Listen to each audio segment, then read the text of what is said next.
शुका सारिखे पूर्णवैराग्य जाचे वशिष्ठा योगेश्वराचे कवी वाल्मिका सारिका मान्यसा नमस्कार माझा सद्गुरु रामदासा सह्याद्री गिरीचा विभाग विलसे मांगार शृंगावरी नामे सज्जन जो वसविला श्री उर्वशीचे तिरी साकेताधिपती कपी भगवती हे देव जाचे श्री तेथे जागृत रामदास विलसे जो या जना उद्धरी.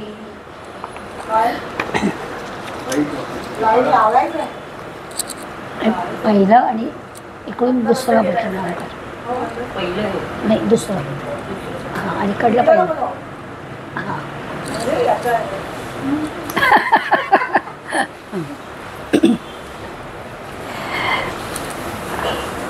आज आपला विषय तसा म्हटलं तर खूप सोपा, पण ज्या अर्थी परत परत सांगता आहेत त्या अर्थी काहीतरी विशेष आहे. समासाचं नाव आहे श्रवण निरूपण आणि यापूर्वी 3 वेळा आपण श्रवण निरूपणाचा विषय अभ्यासला आहे.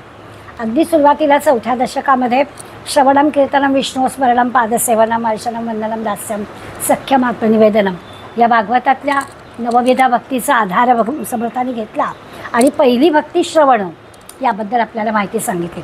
त्यावेळेला कदाचित प्राथमिक स्वरूपातलं काय ऐकावं, कसं ऐकावं, कुणाचं ऐकावं अशा पद्धतीने श्रवणाची माहिती सांगितली. त्यानंतर पुन्हा एकदा 8व्या दशकामध्ये 2 समास श्रवणाचे घेतले आणि आता पुन्हा 17व्या दशकात पण श्रवण आणि 18व्या दशकात पण श्रवण निरूपण असं आणखीन 2 वेळा आपल्याला शिकायचं आहे. तर इतकं श्रवणाला महत्त्व काय असेल असा स्वाभाविकच आपल्याला प्रश्न पडतो. आपल्याला तर खरं म्हणजे कोणाचंच ऐकायचं नसतं. ऐकणं हा साधारणपणे माणसाला न आवडणारी गोष्ट आहे की मी माझी शहाणी आहे, मला कोणाचं काही ऐकायचं नाही आहे असा साधारणपणानं माणसाचा व्यवहार असतो. आणि समर्थ मात्र आपल्याला वारंवार ऐकायला सांगतात. त्यांचं म्हणणं असं आहे की भक्तीच्या माध्यमातून आत्मज्ञानाची प्राप्ती करायची असा विषय आपला चालला आहे. पुरुष प्रकृती किंवा कालापण शिवशक्ती असं पाहिलं आणि या पार्श्वभूमीवर पुन्हा एकदा श्रवण करायला सांगतात. याचा अर्थ या आध्यात्मिक क्षेत्रामध्ये काही सद्ग्रंथांचा अभ्यास करायचा, संतांचं काही ऐकायचं तर ऐकलं पाहिजेच. त्यामुळे श्रवण असा शब्द वापरला असला तरी त्याच्यात वाचणं, ऐकणं, प्रत्यक्ष त्याच्याबद्दलचं अनुकरण करणं अशा सगळ्या गोष्टी अध्यार होत आहेत. नुसता श्रवण शब्द जरी असला तरी याचं कारण असं आहे की त्या श्रवणातून भगवंताबद्दलचं प्रेम वाढीला लागतं. आस्तिकच आहोत आपण सगळे, देव मानणारेच आहोत आपण सगळे, पण तरी त्या सगुणाची पूजा करताना वेळ मिळाला तर मंदिरात जाणं, जमलं तर जाणं असं आपल्यापैकी बऱ्याच जणांचं असतं. नियम म्हणून काय आपण असं करतोच असं नाही. तर ती गोडी लागावी, सगुणाच्या पूजेची गोडी लागावी, सद्ग्रंथांची गोडी लागावी असा सगळा उद्देश मनात ठेवून त्याने आपल्याला श्रवण करायला सांगितलं आहे. आपल्या मनातल्या भगवंताबद्दलचं प्रेम वाढणं हा त्यातला सुरुवातीचा उद्देश होता. आणि म्हणून श्रवणाची व्याख्या करताना त्यांनी भजन ऐसे जाण हरिकथा पुराण श्रवण म्हणजे श्रवणाचं हे काय तर हरिकथा पुराण श्रवण करायचं. भक्ती करायची म्हणजे काय, भक्तीचं मर्म हेच आहे की काहीतरी सद्ग्रंथांचं श्रवण करणं, चांगल्या ग्रंथांचा अभ्यास करणं हेच भक्तीचं खरं वर्णन करता येईल अशी व्याख्यात समर्थांनी आपल्याला करून दिली. दुसरं महत्त्वाचं सांगितलं की ह्या सहाय्यानं असं ऐकल्यावर आपलं वर्तन परिवर्तन झालं पाहिजे, आपल्या वर्तनात बदल झाला पाहिजे. पुन्हा प्रश्न असा की आम्ही नाहीच वाईट वागत, आमच्यात काय मोठं परिवर्तन व्हायचं आहे, आम्ही काही चुकीचं वागलो तर ना, आम्ही चुकीचं वागतच नाही असं आम्ही समजतोच स्वतःला. आणि तरी देखील समर्थ म्हणतात की परिवर्तन दिसलं पाहिजे आपल्याला. म्हणजे आत्ता जसं म्हटलं की आपल्याला काहीतरी मनामध्ये चुकीचं येतं आणि मग आपल्याला असं वाटतं की हे असं नको तर यायला, हे परिवर्तन आहे की असं मनात येणं काही त्याच्यात नाही. एखादी वस्तू हवीशी वाटणं म्हणजे मन जाता आहे तो जाने दो, मत जाने दो शरीर. मनामध्ये येणं ठीक आहे पण मग उचलून नाही आणायची काही.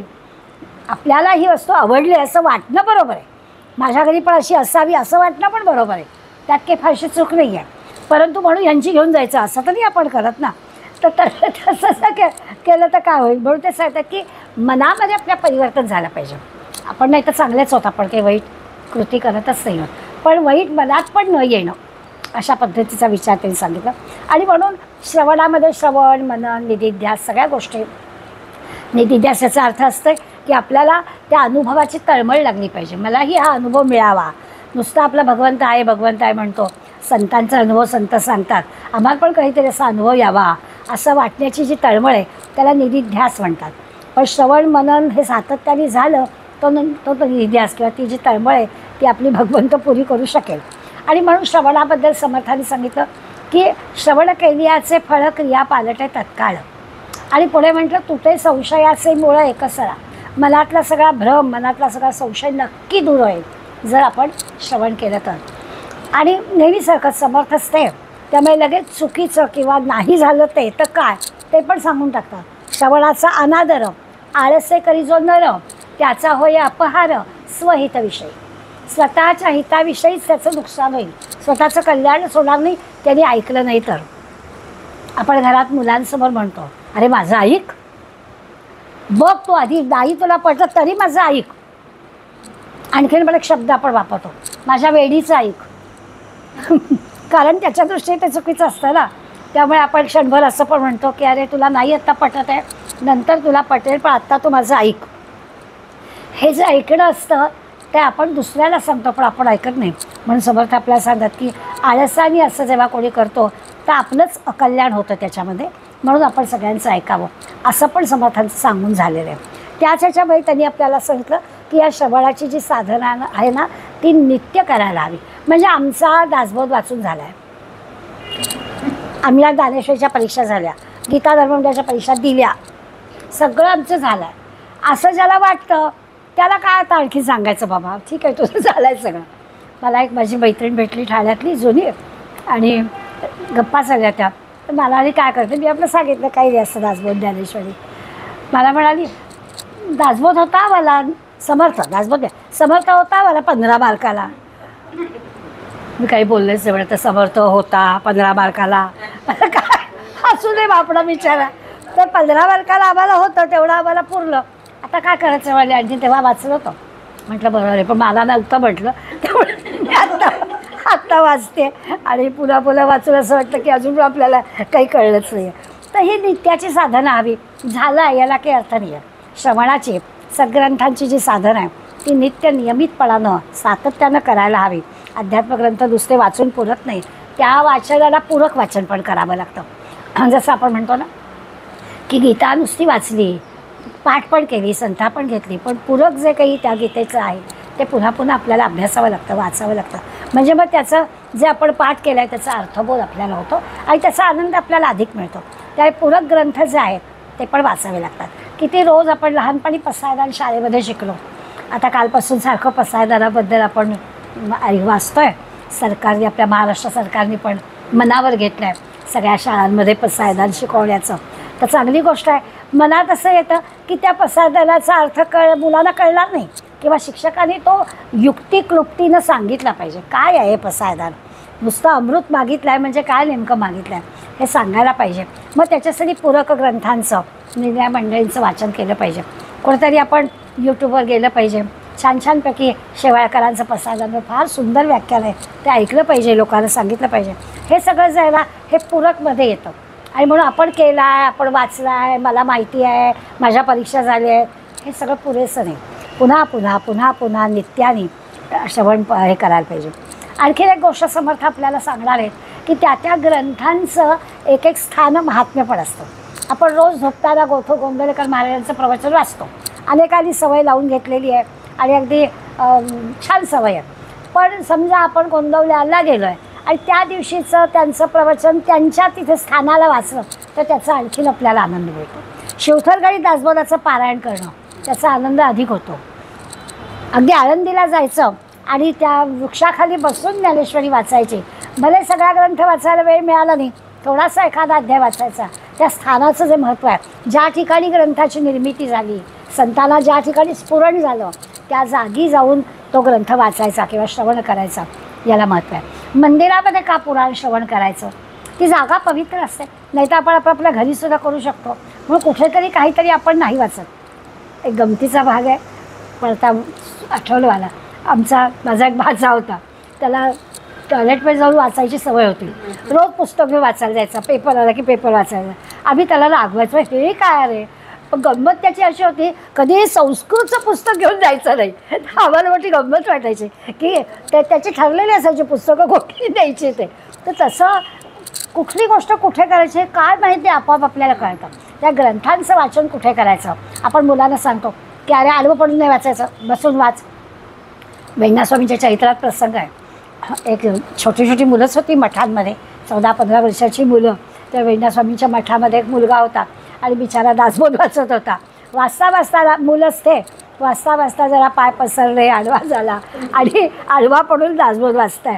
वैद्यनाथस्वामींनी पाहिलं, बोलल्या नाहीत काही, जवळ आल्या आणि नमस्कार केला. तो चपापला की हा काय प्रकार आहे आणि उठला लगेच. त्याला काय नाही, तुला नाही रे, मी दासबोधाला नमस्कार केला. क्षणभरात त्याला कळलं आपली काय चूक आहे. त्या सद्ग्रंथ वाचायचे, कुठे वाचायचे, कसे वाचायचे, स्थानाचं महत्त्व काय, श्रवण मनन निधिध्यास म्हणजे काय, या सगळ्या गोष्टी या निमित्तानं समर्थांनी आपल्याला सांगितल्या. वाचता वाचता आपल्याला असं वाटतं की अरे हे कशाला आपल्याला सांगायला हवं आहे. मुलांना ठीक आहे, समर्थांच्याकडे मुलं होती, पण आपण जर त्यात खोल शिरलो तर आपल्या लक्षात येतं की हो, आपल्याला सुद्धा हे सगळं पुन्हा पुन्हा सांगण्याची, ऐकण्याची गरज आहे. काही अशा चुकीच्या गोष्टी आपल्याकडून सुद्धा होतात. तर काय वाचावं, किती वाचावं, कसं वाचावं, काय वाचू नाही आहे हे पण त्यांनी सांगितलं.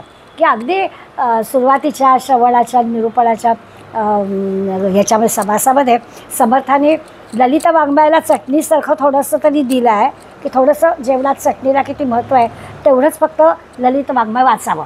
किंवा गोंदवलेकर महाराज वर्तमानपत्राबद्दल म्हणतात की तेवढंच वाचावं. आता ते आपल्याला या 2 ह्याच्यात मात्र सांगणार वाचू नये. हळूहळू आपल्याला इकडली गोडी लागली की या सगळ्या दुष्ट जगामध्ये काय चाललेलं आहे याचा काहीच आपल्याला उपयोग नसतो. त्यावेळी ट्रम्प काय करतो आहे आणि ते काय भारताच्या विरुद्ध आहे का बाजूनी आहे याच्या शिवायची आपल्याला काही आवश्यकता नाही, असं ह्या सद्ग्रंथाचा अभ्यास करणारा किंवा अध्यात्मशास्त्राचा अभ्यास करणाऱ्याला कळून चुकतं की जे काय घडायचं ते घडणार आहे. ते आपण त्याच्यात आपला वेळ आणि शक्ती वाया घालवत काही अर्थ नाही. ते आता आपल्याला सांगणार येत नाही की काय वाचू नये, त्यातलं का आई वाचू नये असं पण समजतं. आपण काही ते ऐकणार नाही, कारण आपल्याला इतकी सवय झालेली आहे की जणू की आपण वाचलं नाही तर खरंच काहीतरी ट्रम्प चुकीचा निर्णय घेईल की काय असं आपल्याला वाटतं. त्यामुळे अध्यात्मश्रवण करताना काय करायला हवं तर याचा अर्थ असा आहे की आपली जर एकाग्रता चिकाटी राहायला हवी असेल तर आपल्याला प्रयत्न करावे लागतात. जसं आपण नेहमी म्हणतो की बाकी सगळ्या गोष्टी करायला की आपल्याला मनाची तयारी करावी लागत नाही, पण रुद्र म्हणायचं आहे, काही पारायण करायचं आहे, किती तयारी करावी लागते ना. बाकी एखादी कादंबरी वाचायची तर तयारी करावी लागत नाही, नाटक सिनेमाला जायचं तर काही तयारी करावी लागत नाही, पण आध्यात्मिक ग्रंथांचा अभ्यास करायचा आहे तर आपल्याला फार तयारी करावी लागते. त्याचं कारणच आहे की हे फार श्रेष्ठ गोष्ट आहे, अगदी आवश्यक गोष्ट आहे. त्यामुळे त्याच्यासाठी आपल्याला एकाग्रता चिकाटीची गरजच आहे. काय होईल या ग्रंथांच्या श्रवण मनन निधिध्यासन अध्ययन हे सगळं कळल्याने काय होईल. आपला विषय चालला आहे प्रकृती पुरुष नावाचा दशक आहे आणि त्याच्यामध्ये आपण शिवशक्ती प्रकृती पुरुष सार असार असं सगळं पाहतो आहे.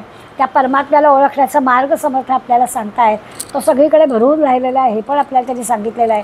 आणि या पार्श्वभूमीवर श्रवण करायला सांगतायत. याचा अर्थच असा आहे की आपल्याला ते श्रवण करता करता सद्ग्रंथांच्या अभ्यासानं मूळ मायेपर्यंत जायचं. मूळ मायेच्या पलीकडे असणारं ते जे निर्गुण ब्रह्म आहे तेही आपल्याला कळलं पाहिजे. हा जो काही आहे यालाच समर्थांनी अध्यात्म किंवा काय आत्मज्ञान ब्रह्मज्ञान काय म्हणायचं ते म्हटलेलं आहे. त्यामुळे शेवटी सांगायचं आहे जायचं आहे मार्गाने त्याच, पण आता पुन्हा एकदा त्यांनी सोप्यात सोपा मार्ग श्रवणाचा म्हणून आपल्याला सांगायला सुरुवात केली.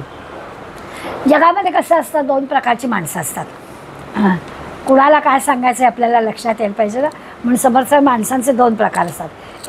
एक प्रकारची माणसं असते खाओ प्याओ मजा करो, त्यांना काही यातलं काही सांगायलाच नको, म्हणजे नाहीच सांगायचं, पण उपयोगच नाही. कोणाला काय सांगायचं आपल्याला सगळंच माहिती आहे. त्यामुळे समर्थांनी याही समासामध्ये आपल्याला त्याचं हे दिलं आहे की उगाच सगळ्यांना सांगत सुटायचं नाही, कोणाला काय आवडेल तेवढं सांगायचं. कारण बरीचशी माणसं समाजातली अशी असतात की त्यांच्या बुद्धीचा योग्य उपयोग म्हणजे या ठिकाणी ते करत नाहीत.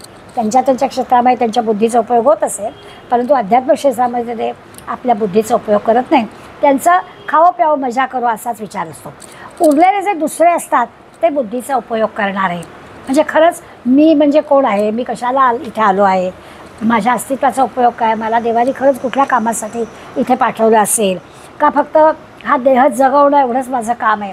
अशा प्रकारचे काही विचार, काही प्रश्न त्यांच्या मनामध्ये येतात. अशी जी मंडळी आहेत, त्यामुळे 2 प्रकारामध्ये बुद्धीचा उपयोग करणार आहे असे जे की समर्थाला वाटत आहेत, तुम्ही आम्ही त्या कॅटेगरीत मोडतो.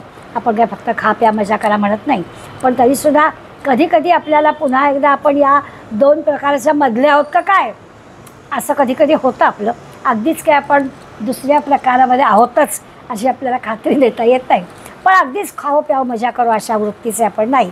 त्यामुळे आपण कदाचित मार्ग आपल्याला मिळालेला आहे असं मानायला हरकत नाही. पण समर्थांनी 2च प्रकारची लोकं सांगितली आहेत की एक अशी आहेत आणि एक अशी आहेत. आता काय करायचं, तर ती अशी जी आहेत त्याच्यामध्ये पुन्हा 2 प्रकार समर्थांनी पाडले की ज्यांना खरंच त्यांच्या आपल्या बुद्धीचा उपयोग व्हावा. आपण नरदेह घेऊन आलेलो आहोत, तर या नरदेहाचा उपयोग आपल्याला व्हावा असं प्रामाणिकपणे वाटतं. अशी जी मंडळी त्याच्यात 2 आहेत. एक आहेत पंडित, विद्वान, बुद्धिमान, आपल्या आपल्या बुद्धीचा अभिमान असणारे, आणि दुसरे जे आहे ते खरंच आत्म्याचा शोध करणारे, म्हणजे ज्यांना आपण संत म्हणतो असे. त्यामुळे आपण आता संत कॅटेगरीत कदाचित नाही, पण मग दुसऱ्या ह्याच्यात आहेत ते पंडित विद्वान आहेत, आणि त्यामुळे ते खल करत बसतात.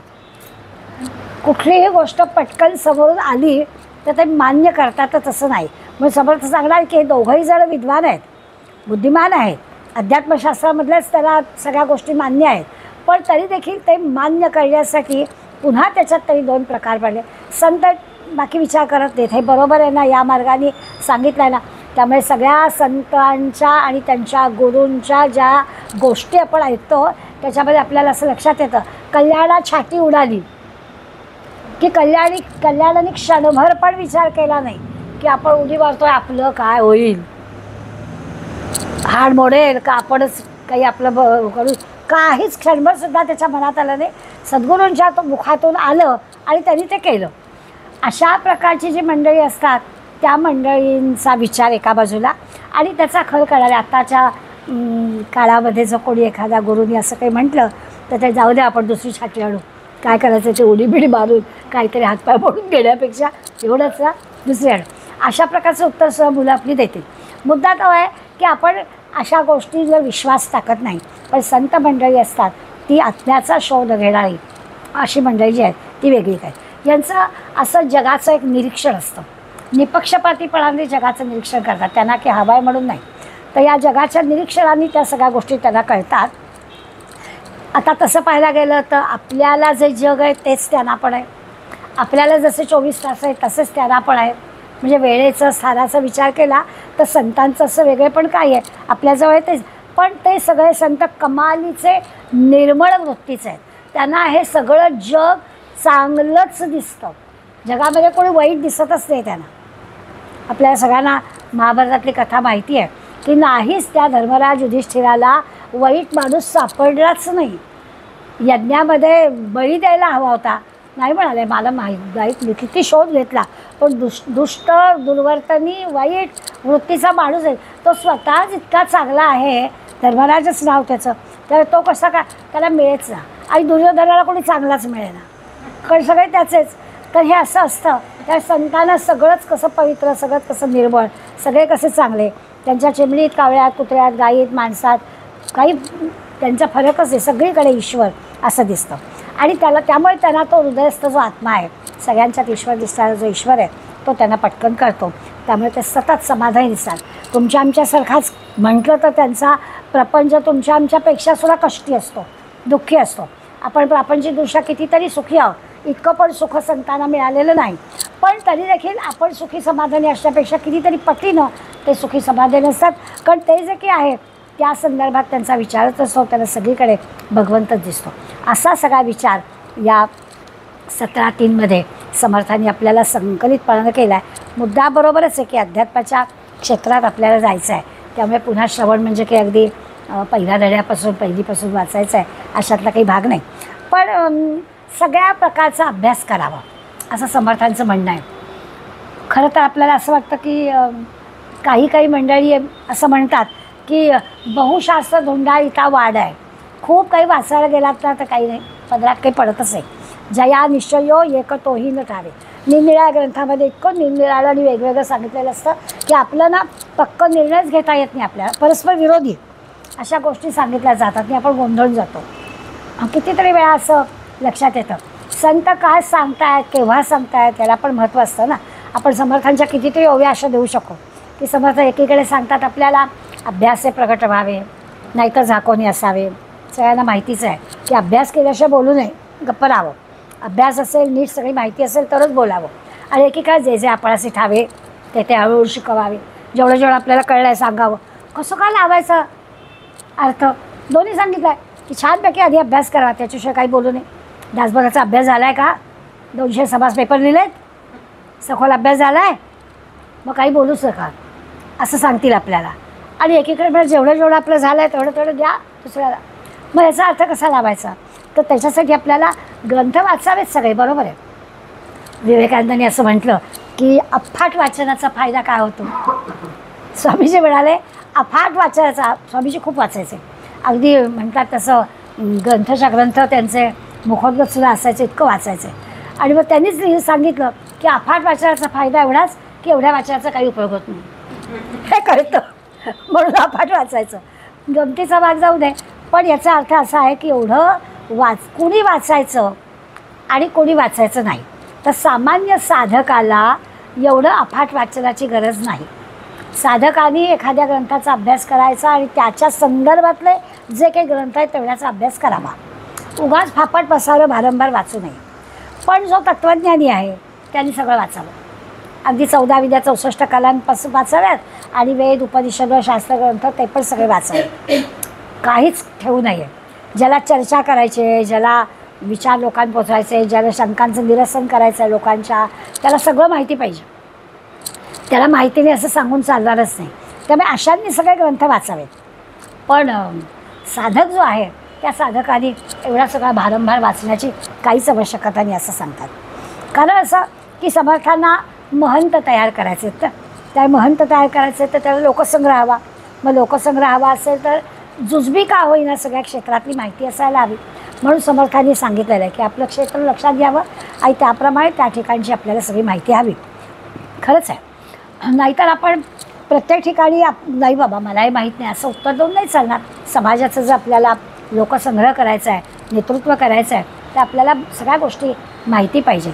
या दृष्टीने समर्थांनी याला आपल्याला सांगितलं आहे. कोणते ग्रंथ वाचावेत असं नाही, ते तुमचं तुम्ही ठरवा.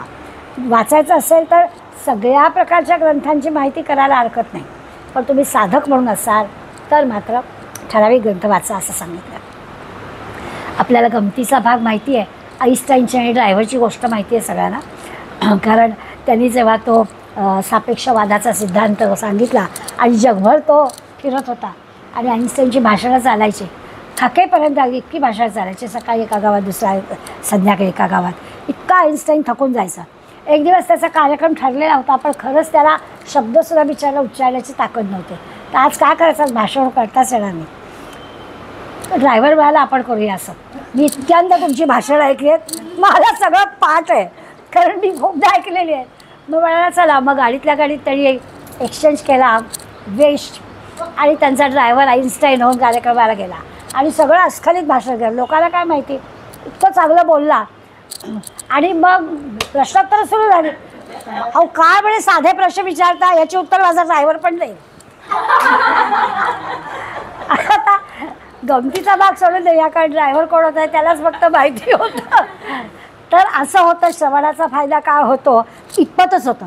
ऐकलं तर तेवढं सांगता येतं, त्याच्यावरच्या ज्या शंका असतील त्यांचं निरसन करता येत नाही. अभ्यास आपल्यालाच करावा लागतो. त्यामुळे तुकाराम महाराज तुम्ही ऐका रे कान माझ्या विठोबाचे गुण.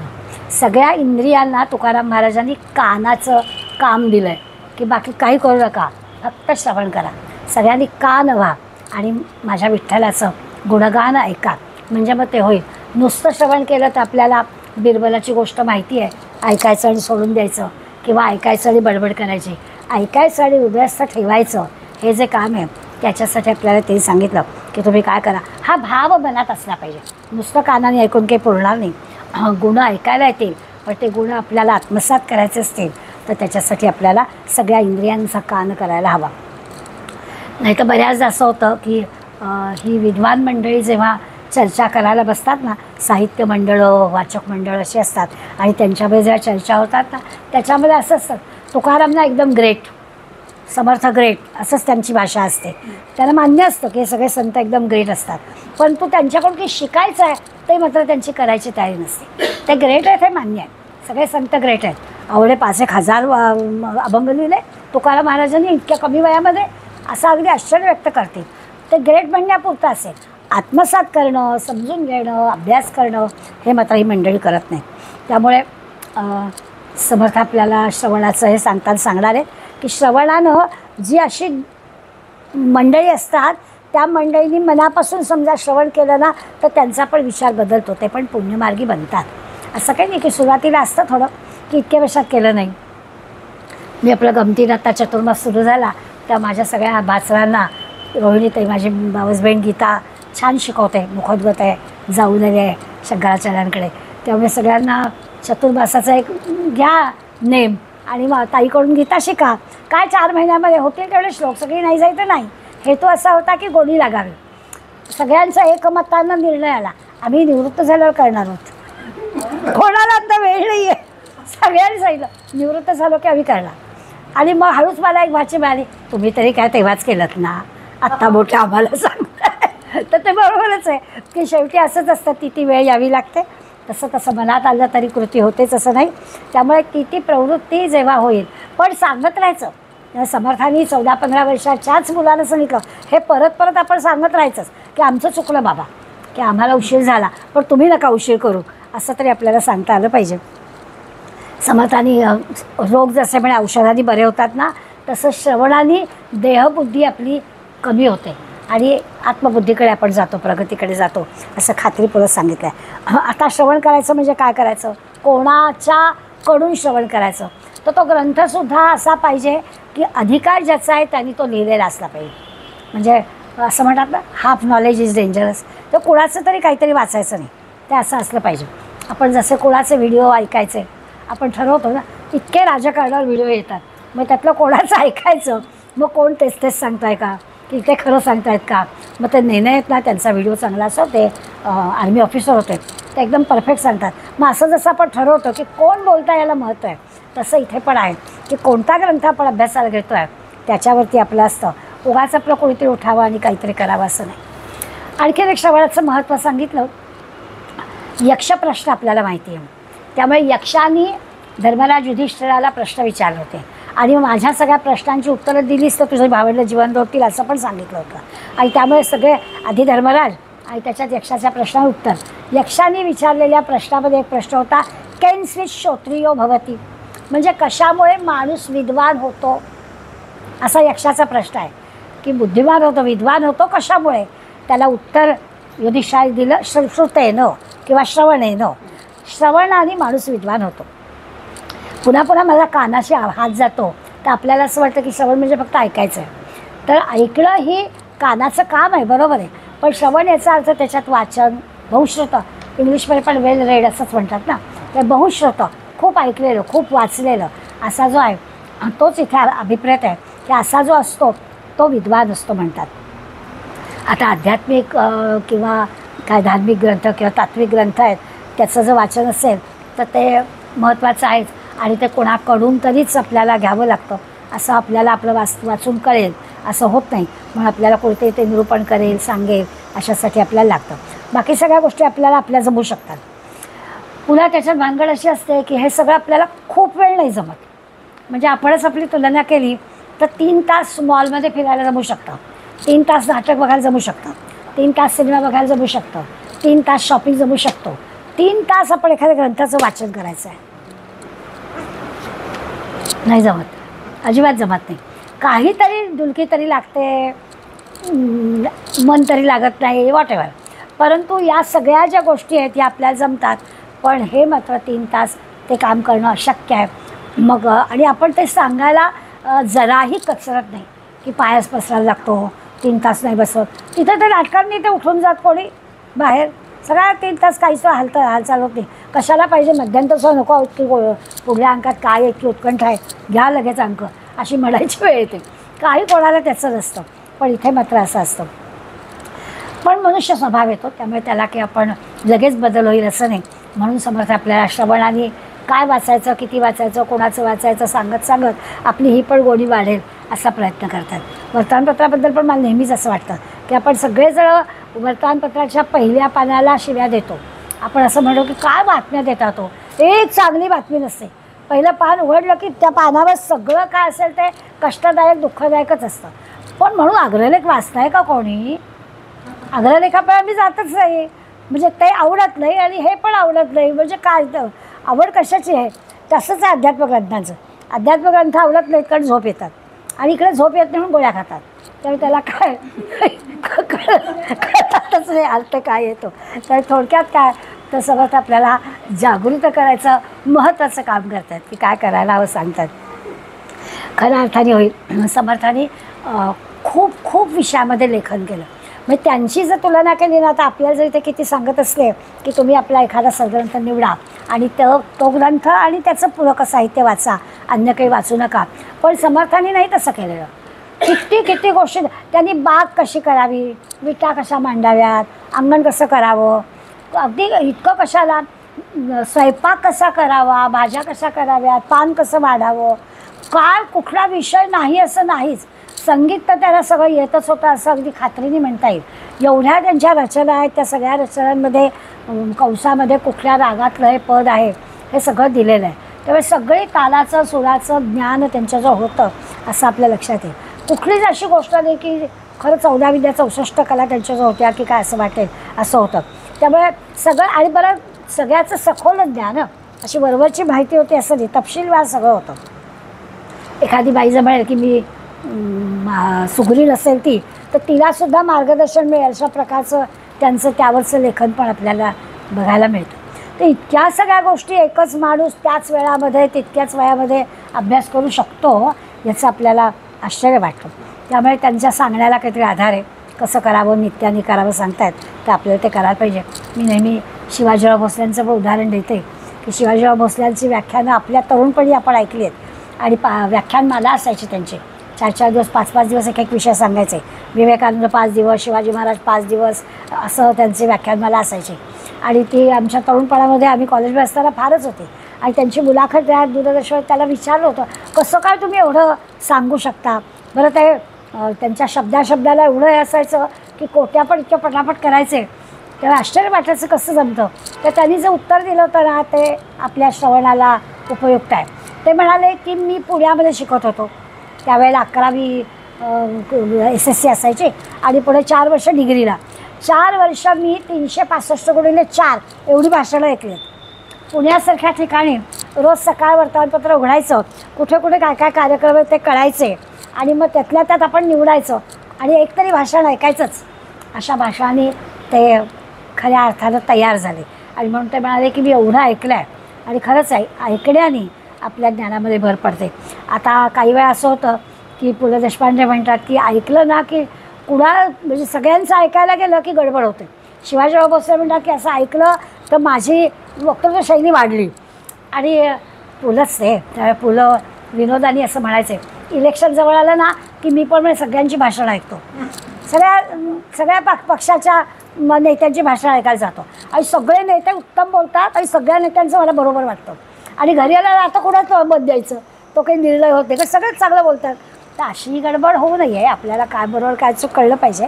पण आपण काही पक्ष आणि नेते आणि याच्याबद्दल विचार करत नाही आहोत. आपण आध्यात्मिक ग्रंथांबद्दल विचार करतो आहे.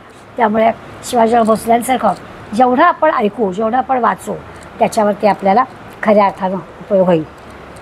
असं आहे की आपली सगळी इंद्रिय आहेत ती मनाच्या ताब्यात आहे. त्यामुळे आपल्या मनाने जर अशी पकड घेतली, रोज सत्संग केला, रोज काही ठराविक वाचन केलं, रोज काही श्रवण केलं तर आपल्याला सुरुवात करताना जरा जबरदस्तीनं करावी लागते. आपल्या मनाला थोडंसं ढकलावं लागतं. पण एकदा सुरुवात झाली, आपण त्यात पडलो की मग गोडी वाटायला लागते. असा अनुभव सगळ्यांचा आहे. आता जे श्रवण केलेलं आहे त्याचा उपयोग सगळेजणं काय पद्धतीनं करतात हे फार मोठं बघण्यासारखं आहे. म्हणजे कधीकधी असं होतं की वाईटच गोष्ट आपल्याला पटकन उदाहरण दाखवायला येते. पण चांगलं ऐकायला गेले, चांगल्या ठिकाणी गेले तरीसुद्धा माणूस बदलत नाही. अजिबात माणूस बदलत नाही. किती प्रयत्न करायला लागतात संतांना याच्यासाठी. इतकं सारखं हॅमरिंग केलेलं आहे. मंदिरात जात आहेत, मंदिरामध्ये श्रवण करत आहेत, हरिविजय ऐकत आहेत, सगळं बरोबर आहे. पण मन जे की स्वार्थी आहे, त्या स्वार्थी मनाला काय करायचं. गंमत सांगतात, वासुदेव बळवंत फडके भूमिगत होते, आपले आद्य क्रांतिकारक, स्वातंत्र्याचे दिवस होते आणि भूमिगत झालेले होते, ते लपलेले होते. आणि त्यावेळेचा जो ब्रिटिश मेजर होता आपल्या इथला डॅनियल, यांनी वासुदेव बळवंत फडक्यांना पकडण्यासाठी 5,000 रुपये बक्षीस जाहीर केलं होतं की जो कोणी वासुदेव बळवंत फडक्यांना पकडून देईल त्याला त्यावेळेला 5,000 रुपये मिळणार. आणि झालं असं की हे बक्षीस एका पोलिसाला मिळालं. आता पोलीस सरकारी यंत्रणेतून हे केलेला आणि त्यांनी हे बक्षीस मिळवलं. शोध घेतल्यावर असं लक्षात आलं की पुण्याच्या नृसिंह मंदिरामध्ये प्रवचन चालली होते आणि त्या प्रवचनाला त्याची बायको जायची. सदाशिव पेठेतलं नृसिंहदेव मंदिर आणि त्याचं प्रवचन, त्या प्रवचनाला त्या बायको जायची. आणि तिथे तिला कोणाकडून तरी कळलं की वासुदेव बळवंत फडके हे गाणगापूरला गेलेले आहेत. आणि तिने आपल्या नवऱ्याला सांगितलं की अहो ते लागली आहे ना, बघा शोध घ्या, आपण ते गाणगापुरात आहेत. पोलिसांनी ते शोधून काढलं आणि मग मोह झाला 5,000 रुपयाचा आणि वासुदेव बळवंत फडके पकडले गेले. तर उदाहरण काय द्यायचं, तर मंदिरात गेला आहेत, चांगलेच ग्रंथ ऐकत आहेत, संत सहवास आहे, सद्ग्रंथांचा सहवास आहे, माणूस बदलत नाही, अशी उदाहरणं आपल्याला दिसतात. म्हणून समर्थ आपल्याला सावधगिरीला सांगतायत श्रवण चांगलं होण्यासाठी. समर्थ पुन्हा पुन्हा का उदाहरण देत आहेत. मग अशी मी म्हटलं की 5 समास एका श्रवणासाठी. त्याचं कारण हे आहे, कितीही वेळा सांगा, कुत्र्याची शेपूट किती नळीत घातली तरी ती वाकडीच असते. माणूस किती काही प्रयत्न करा, तो नाही सुधारत. म्हणून समर्थ आपल्याला पुन्हा पुन्हा सांगतात. आणि मग त्याला तरी काही शब्द वापरले. करुणी अवघा तत्वझाडा शब्द वापरला आहे. त्याच्या आधी सारासार शब्द आपण पाहिला आहे, सारासाराचा निवाडा. आणि पुढे म्हणाले सावधपणे ग्रंथ सोडा. या समासाच्या अभ्यासाची सुरुवात करताना पहिली आणि शेवटची ओवी, या दोन्ही ओव्या फार महत्त्वाच्या आहेत.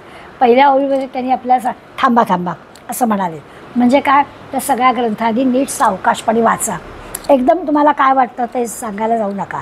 खरं तर आता 17व्या दशकापर्यंत आलेच सुद्धा, त्यामुळे आता काय थांबा सांगायचं आहे. मी तुम्हाला मागच्या वेळेस असं म्हटलं की आता पुढे आपल्याला नवीन काही ते शिकवणार नाही आहेत. आता आपल्याला झालेल्या गोष्टीच पुन्हा एकदा महत्त्वाच्या काय आहेत त्या सांगणार आहेत. आणि त्यामुळे त्यांनी या समासाची सुरुवात करतानाच सांगितलं, जरा नीट थांबा, आधी ऐका मी काय सांगतोय ते.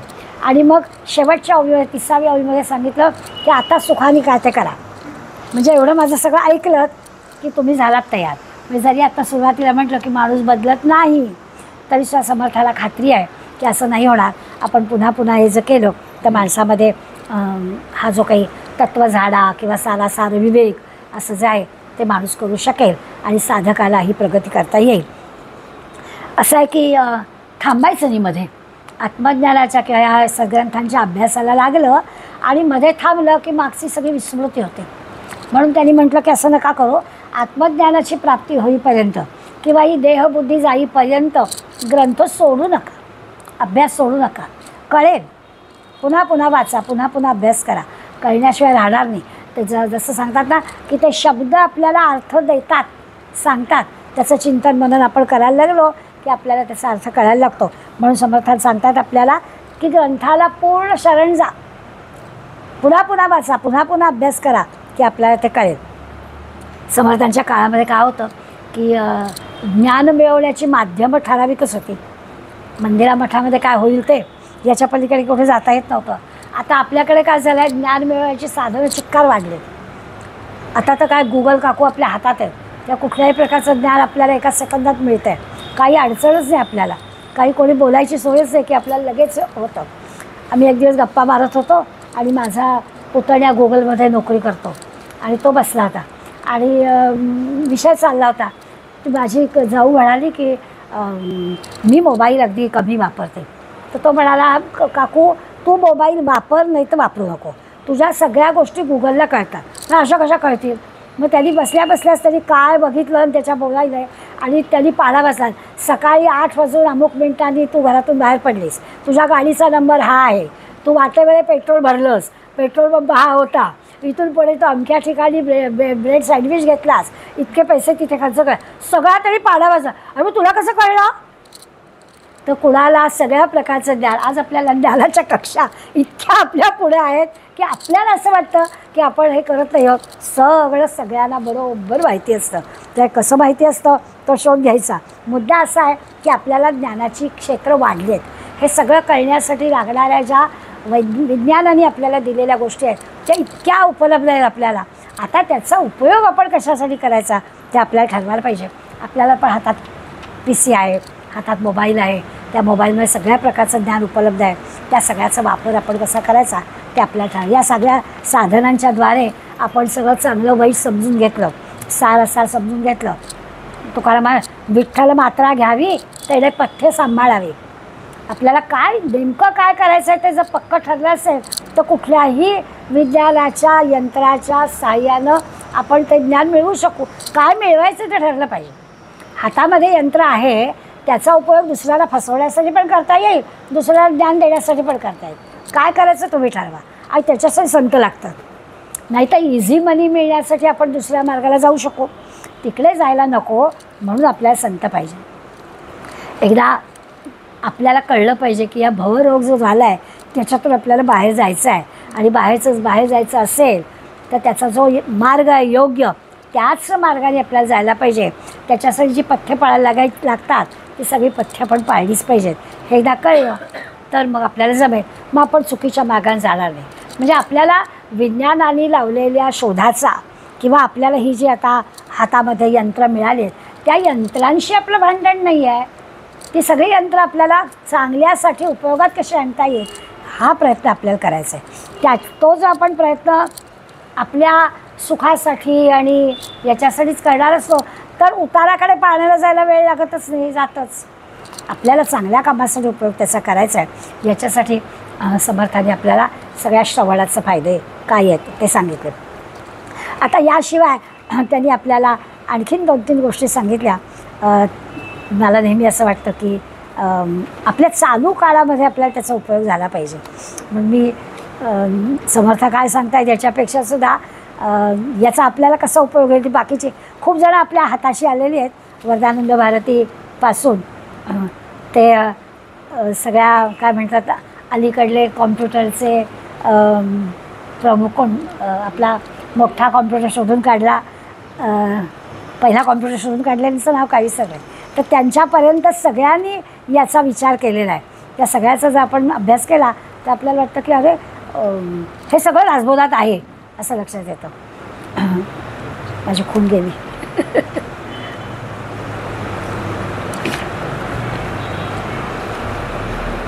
खून गेली, पानं उडून गेली ना मगाशी.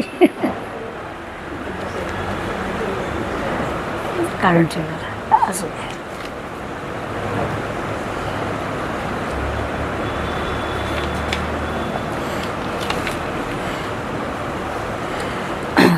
तर यासाठी म्हणून त्यांनी आपल्याला श्रवणाचे मुद्दे सांगितले. काही ना उदाहरणं व्यवहारातली त्यांनी दिली. पूर्वीच्या काळातली असते तरी आज पण आपल्याला त्याचा उपयोग होईल.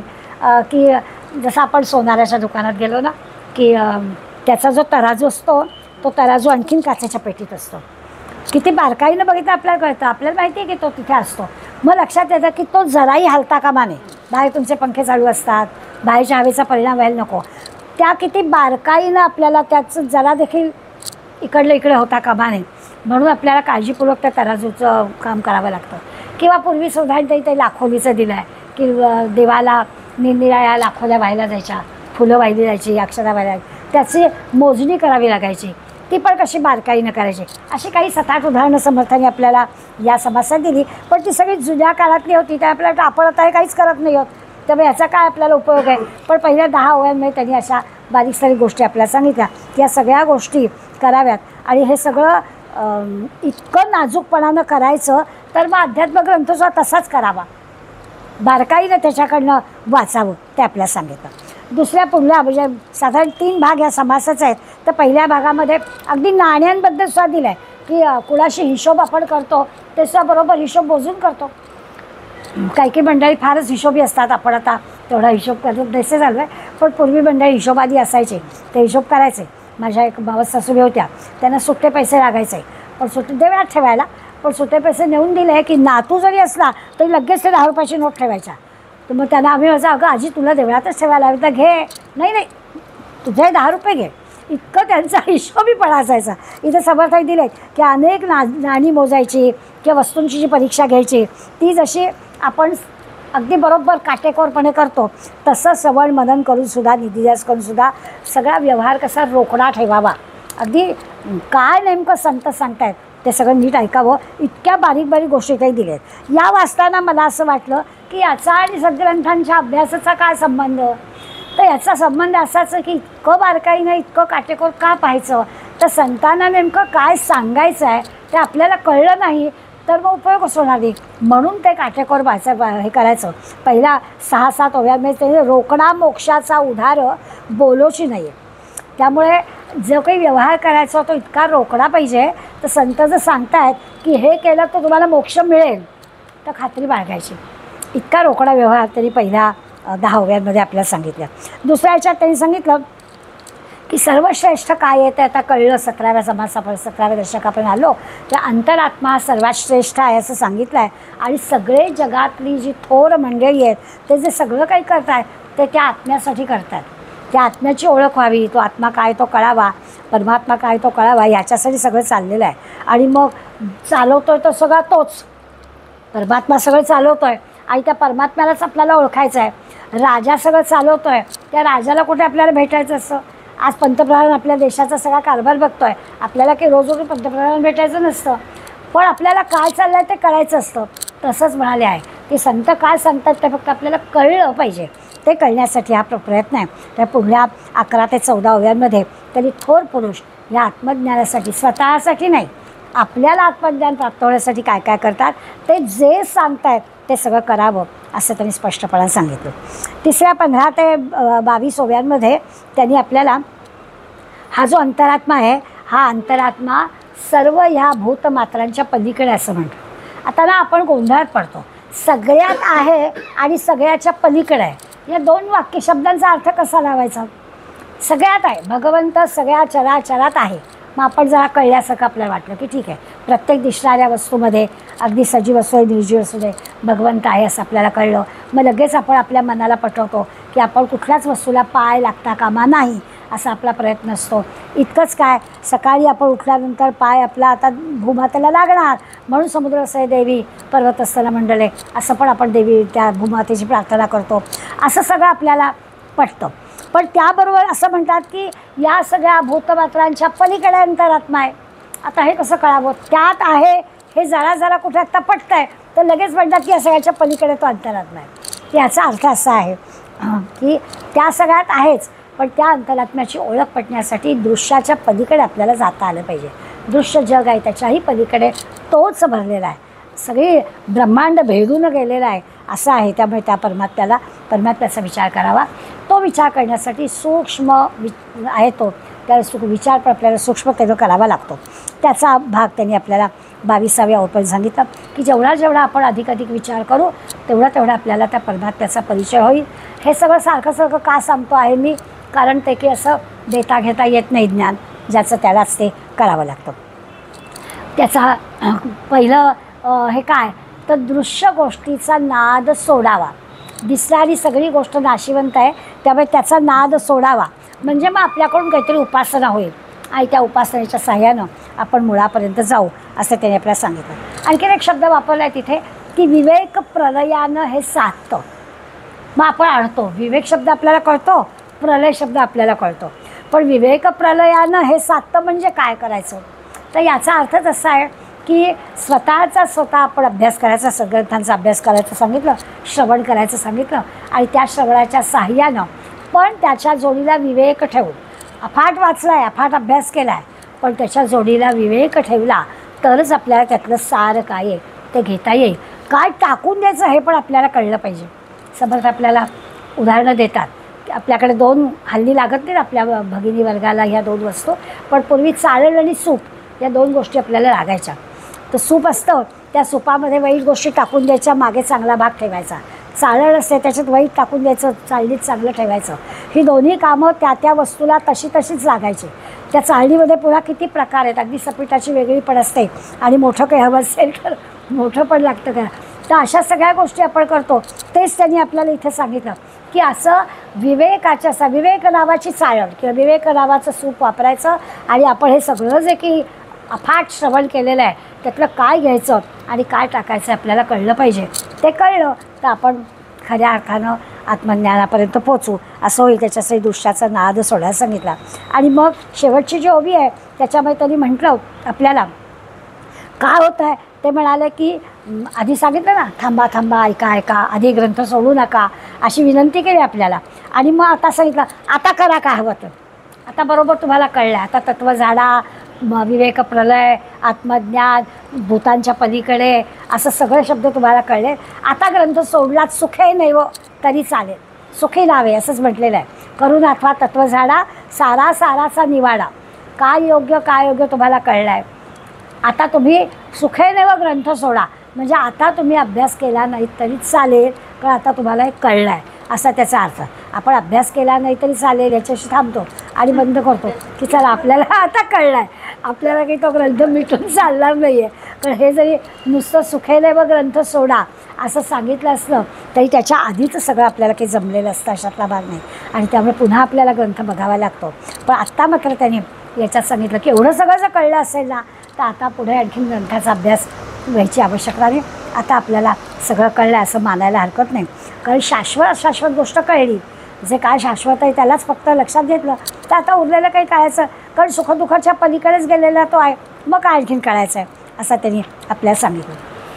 आता समर्थांची अशी एक खासियत आहे असं सगळं जेव्हा सांगतात आता ग्रंथ सुखे नैव सोडा आता ग्रंथ अभ्यासला नाही तरी चालेल तरी अजून त्यांना पुढे 3 दशक द्यायचे त्यामुळे त्यांनी पण सोडला नाहीच आहे हे तर आहेच. पण हे सांगण्यापूर्वी त्यांनी आपला म्हणजे माणसाला बरोबर ओळखलं आहे. माणूस कसा आहे हे त्यांच्या बरोबर त्याला माहिती आहे. खरंच आहे इतका लोक सगळं अफाट देशपर्यटन माणसांचे स्वभाव देशाची परिस्थिती इतकी जवळून त्यांनी पाहिली आहे की त्यांना मनुष्य स्वभाव चांगला आहे. आणि म्हणून त्यांनी केलं की लोक अंदाज बांधायला तयार असतात अनुमान करायला तर्क करायला लोक तयार असतात. इथे तर्काला जागाच नाही आहे. तुम्ही तर्क नाही करत बसायचं. त्यामुळे आता पुढला समाज ते आपल्याला सांगणार आहेत की आपल्या मनात येणारे जे तर्क येतात त्या सगळ्या तर्कांचं निरसन करून टाकायचं. तर्क आधी सगळं दूर करायचं. हे असं झालं तर तसं झालं तर आपण जर आपला विचार केला नुसता तर आपण बऱ्याचशा गोष्टीमध्ये आपल्याला जिथे कुठे आपल्या मनासारखं होत नाही तिथे तिथे आपल्या लक्षात येतो की आपण काही चुकीचे तर्क करतो. असं झालं नाही तर मला आलं नाही तर अरे काय येईल ना नाही काय जर अभ्यास केला तर येईल. आपल्याला मुलांना सांगावं लागतं आपल्याला परीक्षेला जाताना म्हणतात काय माहीत नाही आलं तर काय घाबरायचं कारण नाही केल्यास अभ्यास येणार. पण आपल्याला खात्रीच असते आपण तर्कात अंदाज बांधतो तर्क करतो चुकीचे अनुमानं असतात. तर समर्थ आपल्याला सांगणार आहे की असं संशय अधिक दूर करा. 5 प्रकारचे संशय आता पुढल्या वेळेस ते सांगणार आहे. 5 प्रकारचे संशय माणसाला येत असतात सारखे ते सगळे संशय दूर केल्याखेरीज ही आपली प्रगती होणार नाही. आज जरी त्यांनी ग्रंथ सुखे नैव मिटा असं सांगितलं असलं तर आपल्याला काही ग्रंथ मिटायचं नाही आहे. आपल्या मनातल्या सगळे संशय आपल्याला दूर करून टाकायचे.